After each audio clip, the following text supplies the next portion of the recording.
And time now for a look through the global headlines we're following this Wednesday lunchtime from Seoul. For that, we turn to our Eunice Kim at the NewsCenter. Eunice, in his address to U.S. lawmakers, Israeli Prime Minister Benjamin Netanyahu has made his case that the emerging Iranian nuclear deal is, in his word, a very bad deal.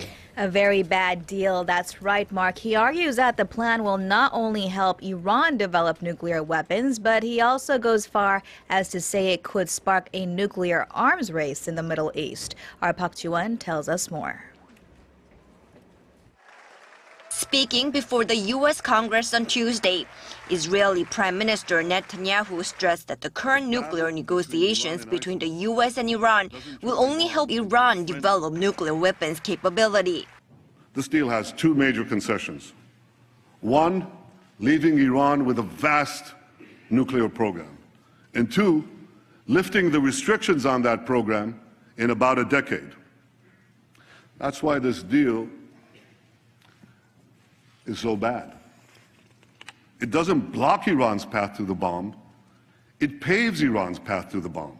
The Israeli Prime Minister also warned the deal will spark a fresh nuclear arms race in the Middle East, threatening stability in the region. The speech received loud applause from Republican lawmakers, but Obama's fellow Democratic lawmakers expressed their discontent with the speech, and dozens boycotted the speech. The invitation and the speech set a dangerous precedent whereby congressional leaders from one party can invite a foreign politician to publicly oppose the policies of the sitting president on the House floor.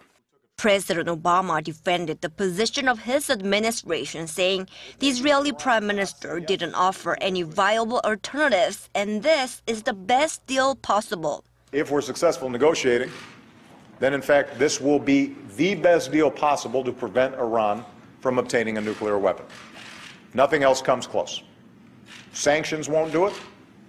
Even military action would not be as successful as the deal that we have put forward. Obama refused to meet Netanyahu as the Israeli Prime Minister is facing an upcoming election later this month, and the visit could be seen as interference. Despite the Israeli Prime Minister's rejection of the deal, the U.S. and Iran are continuing their nuclear talks in Switzerland. The U.S. hopes to prevent Iran from obtaining a nuclear weapon in exchange for a gradual lifting of economic sanctions. Park Ji-won, Arirang News.